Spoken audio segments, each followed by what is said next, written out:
Hey guys, I want to do another little mini lesson. It's been a long time since I've done them, so I figured I'd start it back up again. And basically, a lot of my students ask about how to improve their improvisations and their, lick playing and stuff like that. And a lot of them think a melodic approach and note choice is the most critical, and I tend to disagree with that. I feel like rhythm is ultimately the most important thing, because if you're playing within any key and you're staying diatonic, you're staying within that key, you really only have like 7 notes, so your melody choice isn't truly that, vast. But your rhythm choice really is huge. And so this lesson today, I want to talk about basically a quick way and a relatively easy way to make rhythm choices that really stand out and really are kind of dramatic. And the most easy or the most simplistic way of doing that is going from eighth notes to triplets without any interim change. And so if you take an example, like if you take an arpeggio, any arpeggio, so like an A major 7 arpeggio.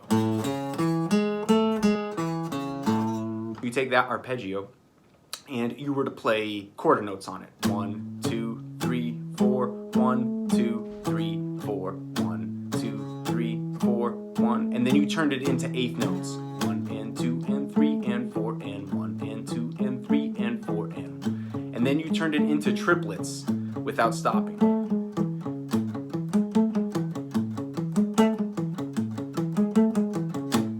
And then back to eighth notes.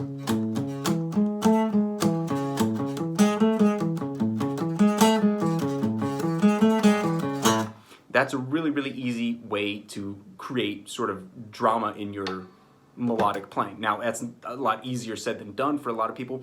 And one way that you can go about doing that is put your metronome on, play straight eighths. And you can just do this honestly over one note. You can go 1, 1 and 2 and 3 and 4 and 1 and 2 and 3 and 4 and while you're feeling this pulse, you have to hear the triplet figure over the eighth note pulse, and that can be really difficult. So what you do is you take away the and of each beat. So instead of 1 and 2 and 3 and 4 and, you end up with this: 1, 2, 3, 4. And then you only have the downbeat to worry about, and you can easily switch to triplets from here. So instead of 1 and 2 and 3 and 4 and 1, 2, 3, 4 triplets. 1 and 2, 3, 4, 1, 2, 3, 4, 1 and a 2 and a 3 and a 4 and a. And so this interplay of like 2 against 3 is really pretty useful. And you can see this if I were to just come up with any groove on just like a couple notes. It's best used if you just stick to like a couple notes. So if I just take, say, C sharp and E, right? And I play any groove, right?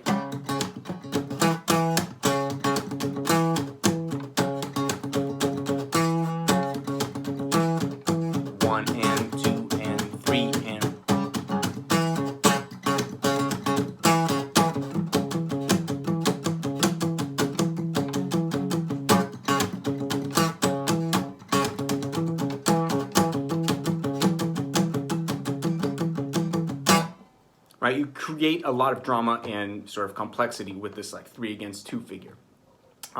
And like I said, it can be really difficult going from eighth notes to triplets. So put that quarter note in between, and you can, like I said, you can use an arpeggio, you can use a single note, you can use a scale, you can use whatever note choice you want. It's the rhythm figure that's important.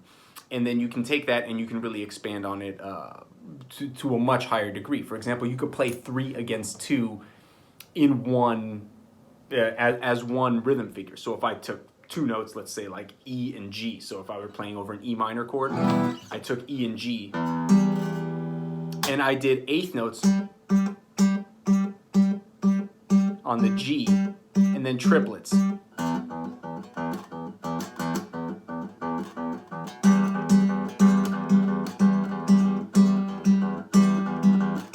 Now it's a common rhythm, you've heard this rhythm before, but if I mute or palm mute the low E, you'll hear the triplet against the eighth note a lot more dramatically. And the difficult part is, can you count the eighth notes? 1 and 2 and 3 and 4 and 1 and 2 and 3 and 4 and. A good way to get used to that is taking your 2 hands and tapping triplets in one hand and eighth notes in the other. Now that may seem like really, really difficult if I'm doing eighth notes in my left hand and triplets in my right hand. Together,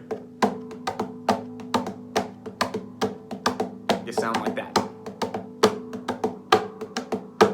So working with 3 against 2 is a great way of making any diatonic playing. If you're playing an A minor and you're just sticking to pentatonic notes, that's cool. Eventually you're going to run out of interesting new stuff to play because your rhythms are all going to be pretty much the same. But if you can bounce back and forth easily between straight eighths and triplets, your melodies will have a lot more sort of punch, and you can deliver more dramatic highs and more, you know, sort of like quiet and I don't know, sophisticated lows. And basically overall round out your playing to a higher degree. Rhythm is, as far as I'm concerned, one of the most important elements, so don't overlook it. Try to get used to playing 3/2, or at least hearing 3/2. If you're playing straight eighths, try to get used to hearing triplets, and vice versa. It'll be a challenge, but I think you can do it. Let me know if you have any difficulty or if you want any help. DM me, and I'll try to walk you through it.